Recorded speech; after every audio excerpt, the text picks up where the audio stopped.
Okay, if you're an Airbnb host and you want to learn how to get 5-star reviews, in this video, I'm going to walk you through my process and how I achieve as many 5-star reviews as I possibly can. So stay tuned.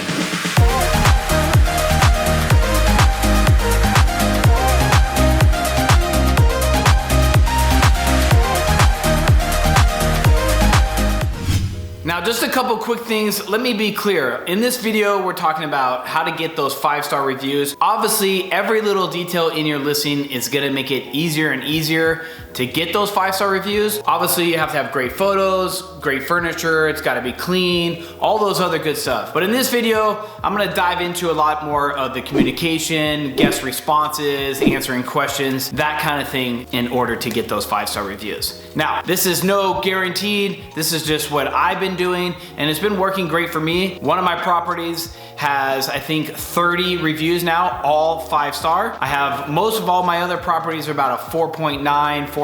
So not bad. I also wanted to change up the vibe a little bit, so I'm actually sitting in one of my living rooms in my rental property. The office sometimes gets a little stale.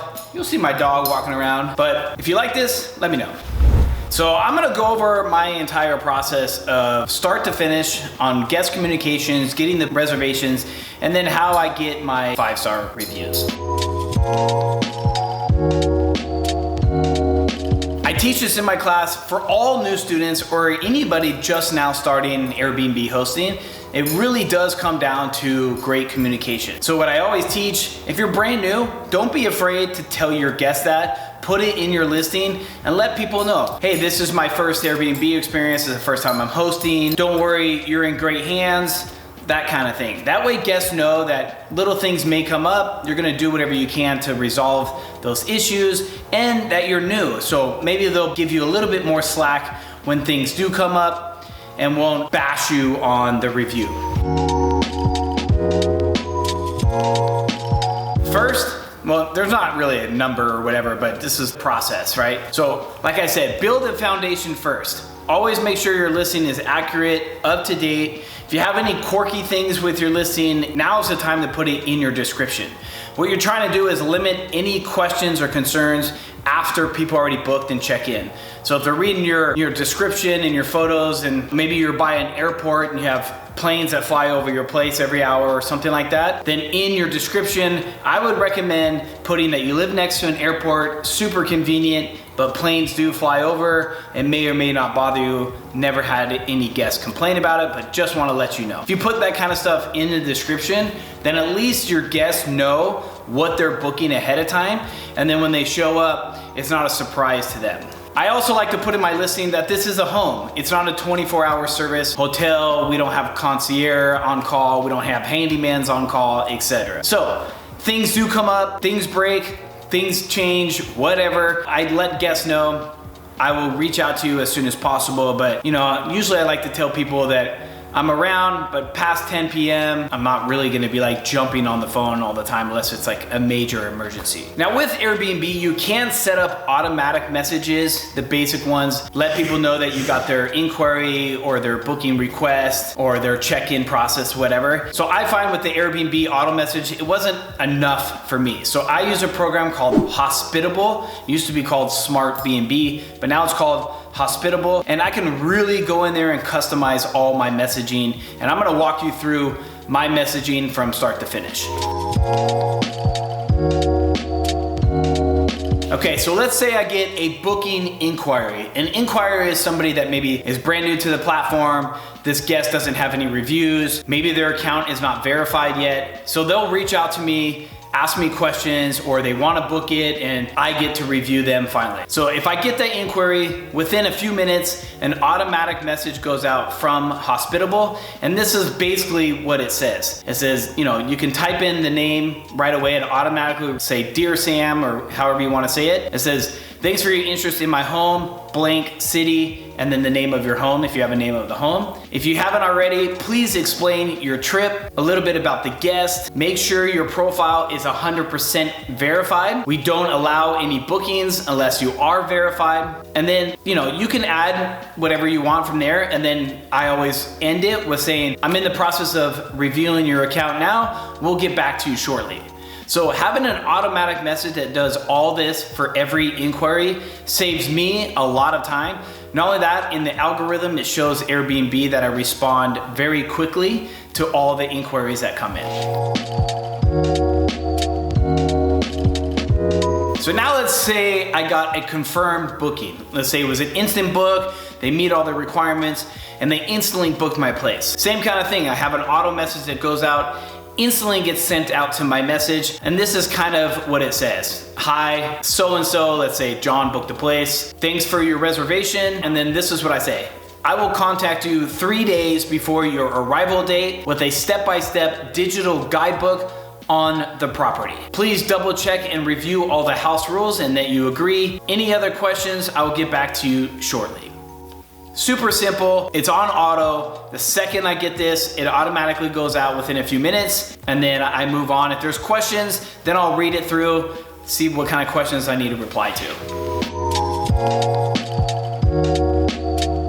Okay, so now it's 3 days before the guest arrives on their check-in date. So I have another message that goes out, just reminds them about the booking, introduces myself again, say if they need anything, please reach out in the Airbnb app. But then this is where I send a link to my digital guidebook. I use a company called Hostfully, which I'll put in the link below. They're amazing. It's a digital guidebook. You can add photos, videos, how-to. You can add your house rules in there again. But I love it because I spend a lot of time on these. Anything and everything I think a guest is gonna ask me, I try to put in the book. So that helps. And then I also put like Wi-Fi, how to park, my favorite restaurants, where to hike, all that good stuff. So my thought on doing this digital guidebook definitely helps me get those better reviews. I get compliments all the time, like, wow, your house manual, your digital guidebook is absolutely amazing. And the way I think about traveling, usually when I'm traveling, let's say you have a bunch of kids or you're whatever, whenever you're traveling, your brain kind of just goes at half mast. You're like, oh, I'm on vacation mode, not quite thinking. So my process is if I send this out 3 days before with the digital guidebook, my guests will review it. If they have any questions, their brain is completely fresh. Then they'll reach out to me and ask those questions ahead of time. Like maybe people don't know how to use a smart lock. So they'll read my house manual and be like, oh, I never used a smart lock. They'll reach out to me, hey John, can you explain a smart lock a little bit better? And then maybe I can send them a direct video on how to use it. That kind of thing. It just makes the whole process that much easier. It also makes you look like a very active, very thorough host, gives a lot of confidence to that guest. So all those little things will definitely help you get those reviews. Now with my homes too, I always take it a little step further. They're a little bit more on the luxury side. So we do have a concierge service. It's a third-party company that I partner with. It's called Concierge. I will also share that below. They're expanding all over the place. But with Concierge, I put this information in the message. Let guests know. Do you need airport pickup? Do you want an in-house massage or a chef? Do you want your groceries fully stocked in the house? So when you show up, you don't have to go and do all those things. It's just an extra service. Guests pay for it. It's amazing. I put this in my message 3 days before the check-in as well. Okay, so now they're staying at your space. 24 hours after they checked in, around 10 a.m., I just send them, a welcome, how was your first night kind of message. Let them know that I'm there if they need anything. I don't want to overbug my guests, but I definitely want them to make sure that they're having a great time. And if they felt weird on reaching out to me for a question or two, let them know they can. So this is what I do. Around 10 a.m., I kind of plant the seed of a 5-star experience. They're staying in a 5-star hotel, apartment, a boat, whatever you have. So I reach out, dear guest, such and such, I hope you have settled in all right and experiencing a 5-star stay at Hildy Homes. Anything less than that is not acceptable. Please reach out to me. Super simple. They're thinking about 5-star. Hopefully they're experiencing a 5-star and everything's all good. Then from there, I share my social media. Why not? Let people know that they could share their experience, tag some photos, and then hopefully more people see that, and then I just get more bookings. Now during their stay, I'll send one other message to let them know about checkout. This kind of just gives them a heads up on checkout. Normally my checkout time is at 10 a.m. unless pre-arranged ahead of time. But this is super simple message. It just goes out, it says, just want to remind you that checkout is tomorrow at 10 a.m. Late fees may apply. Please turn off all the lights, turn the AC down, make sure you take out the trash, put all the towels in the laundry room. Just a couple little things they could do. It definitely helps my housekeeper throughout that. And it kind of helps them because they don't have to think about it. And it's pretty simple. Okay, the last message that goes out is called post-checkout message. Normally the guests check out at 10 a.m. like I said. My housekeepers will show up at the property. They'll walk the property, take photos of anything broken, or if it's like excess dirty, then they'll send the photos and report that to me. If there's no issues, the guests were great, the house is clean, I don't hear from my housekeepers, and I know that they're probably a 5-star at that point. So the message will go out about 4 or 5 hours after the checkout time, and it's really simple. It just says something like, thanks for leaving the place in good shape. Clean it up after yourself. It really helps my cleaners and the place. If anything comes up in full inspection, I will reach out to you. As of now, you guys were amazing. Please feel free to leave me a review. It really helps. Any pros and cons, leave a message here. Then I like to plant the seed and let them know that I'm gonna leave a review. You guys were outstanding guests. I'm gonna leave you a 5-star stay tomorrow when Airbnb lets me. Welcome back to any of my properties anytime. And this message is automatic.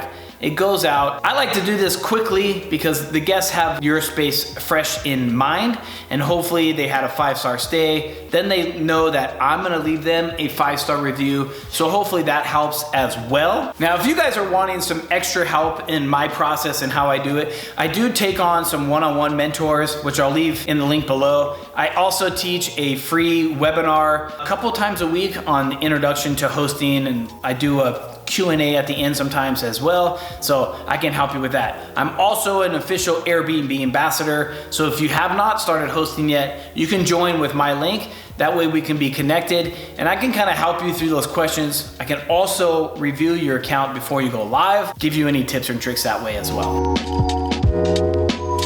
In conclusion, ever since I started doing this process, the digital guidebook, great communication, the auto messaging, my reviews have mostly been 5 stars. The guests are always saying, thanks for being responsive, great communication, and then all the other things, cleaning, that kind of stuff, great stay, 5-star. I usually get probably about 98% of all my guests will leave a review, and out of those people that leave a review, most of the time it's a 5-star. If not, it's like a 4.9, 4.95. But yeah, for the most part, it's a very high review. And they also spend the time to write a pretty thorough review, which is really great for the algorithm also. If they just write one sentence, it's still great, but if they write a couple sentences and point out a handful of highlights, it definitely helps you in that review as well with Airbnb and future guests. Now, I understand things do come up, so I just kind of want to run you through a quick scenario when things do come up and how you handle that. So I had a guest to stay in, and it was during the holidays. They were absolutely amazing, 5-star on their end and on my end.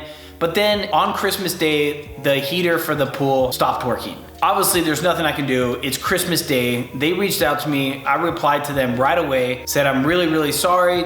Great communication. And I went ahead and sent them a gift basket just to let them know that there's really nothing I can do about it right now because it's the holiday. Not gonna be able to do anything for a couple days. So I spent about $50, sent them a nice gift basket just to kind of like ease them that I'm working on it. And they absolutely loved this. They were like, oh my gosh, thank you so much. Really amazing. It took me about 3 days to get somebody out there and fix the hot tub. I ended up refunding them a little bit on the heater cost as well. But the reason why I'm explaining this process is because I had the great communication. I went ahead and sent them a little gift. I explained to them I'm doing whatever I can to get it fixed. It's just a weird fluke that it broke, etc. So when they checked out, they had a great experience. Something came up, they didn't even mention it in the review, and they still gave me a 5-star. Because everything else for the space and the communication and their stay was a 5-star. They knew that this was random, things happen, and they were very, very understanding, which was awesome.